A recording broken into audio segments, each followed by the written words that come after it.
Welcome back to Yathra's kitchen. അപ്പോൾ ഇന്നത്തെ recipe എന്ന് പറയുന്നുണ്ടല്ലോ, പച്ചക്കറികളൊന്നും ഇല്ലെങ്കിൽ പോലും നമുക്ക് ഇതുപോലെ ഒരു ഒഴിച്ചു കൂട്ടാനുണ്ടെങ്കിൽ ചോറിന് പിന്നെ വേറെ ഒരു കറിയും വേണ്ട, വയറ് നിറയെ ചോറുണ്ണാം. അപ്പോൾ എങ്ങനെയാണ് അത് തയ്യാറാക്കുന്നതെന്ന് നോക്കിയാലോ. അധിക സമയമൊന്നും വേണ്ട.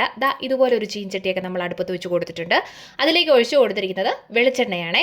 എണ്ണയൊന്ന് നന്നായിട്ട് ചൂടായി വന്നതിന് ശേഷം കടുക് ഇട്ട് കൊടുക്കുന്നുണ്ട്. കടുകൊന്ന് നന്നായിട്ട് പൊട്ടിക്കോട്ടെ. എന്നിട്ട് നമുക്കൊരു സ്വല്പം ഉലുവായും കൂടെ ഇട്ട് കൊടുക്കാം കേട്ടോ. ഉലുവ ഒന്ന് ബ്രൗൺ കളർ ആകുന്നിടം വരെ, ഒന്ന് നന്നായിട്ടൊന്ന് മൂത്ത് വരുന്നിടം വരെ, അത്ര മാത്രമേ ഉള്ളൂ. ഒന്ന് മൂത്ത് വന്നതിന് ശേഷം കുറച്ച് കറിവേപ്പില ചേർത്ത് കൊടുക്കുന്നുണ്ട്.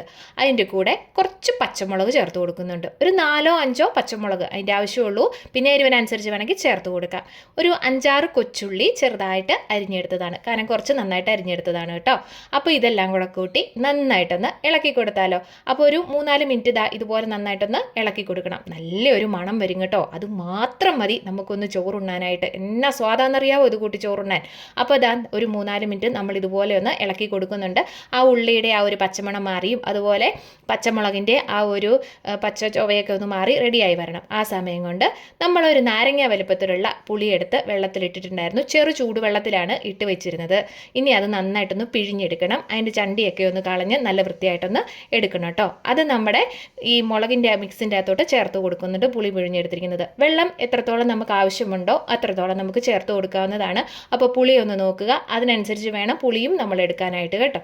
അപ്പോൾ ഇനി വേണ്ടത് കുറച്ച് ഉപ്പ് ചേർത്ത് കൊടുക്കുക എന്നുള്ളതാണ്. കറിക്ക് ആവശ്യത്തിനുള്ള ഉപ്പും ചേർത്ത് കൊടുത്ത് ഇനി നന്നായിട്ടൊന്ന് ഇളക്കി കൊടുത്തോളൂ കേട്ടോ. അപ്പോൾ അതൊന്ന് ചെറുതായിട്ടൊന്ന് തിളച്ചും കൂടെ വരണം. അതുവരെ നമ്മൾ ഇതുപോലെ തന്നെ ഒന്ന് ഇളക്കിയും കൂടെ നമുക്ക് കൊടുത്തുകൊണ്ടിരിക്കാം. ഒന്ന് തിളച്ച് വന്നതിന് ശേഷം നമുക്കതിലേക്ക് ഒരു സ്വല്പം കായപ്പൊടിയും കൂടെ ചേർത്ത് കൊടുക്കുന്നുണ്ട് കേട്ടോ. ഞാനിവിടെ കായപ്പൊടി തന്നെയാണ് ചേർത്ത് കൊടുത്തിരിക്കുന്നത്. ഇനി പെരുങ്കായമാണെന്നുണ്ടെങ്കിൽ ആദ്യം ഒന്ന് മൂപ്പിച്ചിട്ട് വേണം നമുക്കിതിലോട്ട് പൊടിച്ച് ചേർക്കാനായിട്ട് കേട്ടോ. അപ്പോൾ നമ്മുടെ കറി ഇവിടെ റെഡി ആയിട്ടുണ്ട്. സംഭവം സെറ്റല്ലേ. ഇനി നമുക്കൊരു പാത്രത്തിലേക്ക് അതിനെ പകർത്തൊന്ന് മാറ്റി വെക്കാം കേട്ടോ. അപ്പോൾ നിമിഷ നേരം കൊണ്ട് നമ്മുടെ കറി റെഡി ആയിട്ടുണ്ട്. എത്ര നേരം എടുത്തു? സ്വല്പം നേരമല്ലേ വേണ്ടി വന്നുള്ളൂ. അപ്പോൾ ഇതാണ്, വേറെ ഒരു കറിയില്ലേലും നമുക്ക് ഈ ഒരു കറി ഉണ്ടെങ്കിൽ വയറ് നിറച്ച് ചോറുണ്ണാം. അപ്പോൾ ഇനിയിപ്പം വൈകിക്കേണ്ട, വേഗം നല്ല ചൂട് ചോറിൻ്റെ കൂടെ നമുക്ക് ഈ കറിയും കൂടെ കൂട്ടി അങ്ങോട്ട് ചോറുണ്ടാക്കാം കേട്ടോ. അപ്പോൾ ഇതുപോലുള്ള കുട്ടി റെസിപ്പീസ് നമ്മുടെ ചാനലിൽ ഒരുപാട് അപ്ലോഡ് ചെയ്തിട്ടുണ്ട്. കാണാത്തവരുണ്ടെങ്കിൽ ഒന്ന് കണ്ടു നോക്കുക, സപ്പോർട്ട് ചെയ്യുക. അപ്പോൾ വീണ്ടും കാണാൻ ടാറ്റാ.